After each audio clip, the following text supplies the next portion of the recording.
I had no idea these folks were in the area producing flags, and historic flags at that. We continue our Made in Virginia series now with a look at Annin flag makers in South Boston. Annin Flag Makers, it's a flag company that started in 1847 in New York. We've actually been in South Boston, Virginia for 18 years now.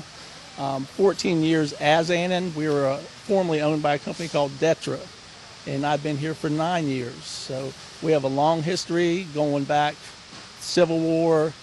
You're going through the Iwo Jima, you're going through all the world wars. Well, what made you choose, I guess let's backtrack a little bit, because I'm curious to know, what made you choose South Boston?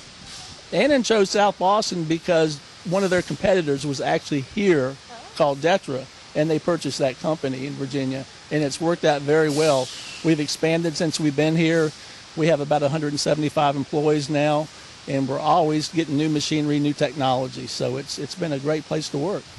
Okay, well, let's take a look at what's going on here, because you do make American flags, you also make other flags, but let's start with what I think is the most important one. Of course, we're in the USA. Give us a little bit on the process of the American flags. We make U.S. flags here. We sell about 1.5 million out of this facility every year. We make all sizes from 4 by 6 inch all the way up to 30 by 60 feet. And we produce them. We go from the process we have from dyeing the blue, dyeing the red.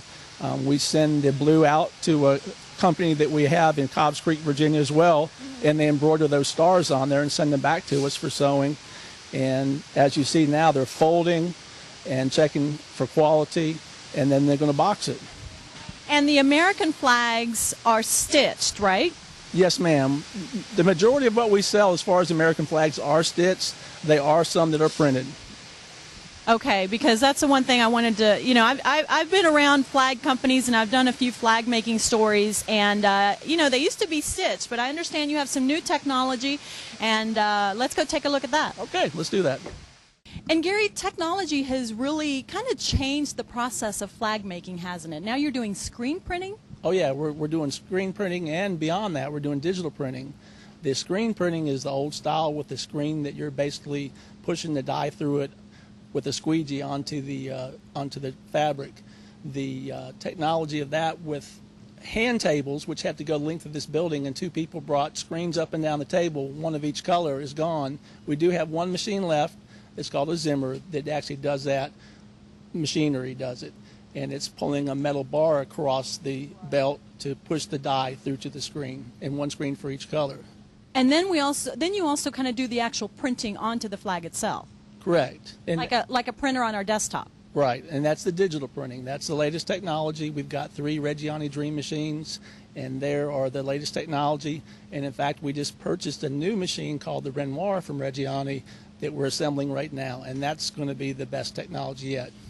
Okay, so we're looking at some of these ladies here. They're doing, I guess, because I know you're really big about quality control and checking and make sure, everything is just right. We have to have everything just right.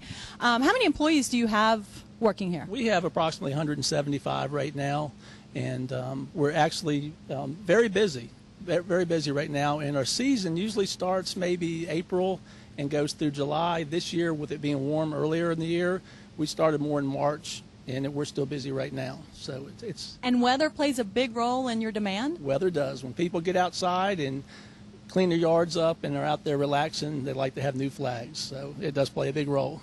I had no idea. That's fascinating. Well, I have to ask, what is the most historic flag you guys have ever produced? In my opinion, the most historic or most unique is in 1969, Apollo 11, the flag on the moon, and it's still there today. A flag on the moon, Yes, really? Yes, ma'am. Wow, that's pretty big. Any others you want to mention? Another famous one is Iwo Jima. That was our flag as well. Okay. So, and our flags have been throughout history, president inaugurations and funerals, and over the White House, over the Capitol, you name it. So. And here in South Boston, Virginia, of all places, made in Virginia, I had no idea. Well, we're here. We're doing a good business, and it's we have a lot of proud, hard workers here. And they are a very proud bunch. And just so you know, the flags that they make are sort of distributed all over the country, all over the world. So if you want more information, you can go to the website. But again, you're just going to have to, check different places and pick up your flags. They're located right there in South Boston. Go to Annin.com.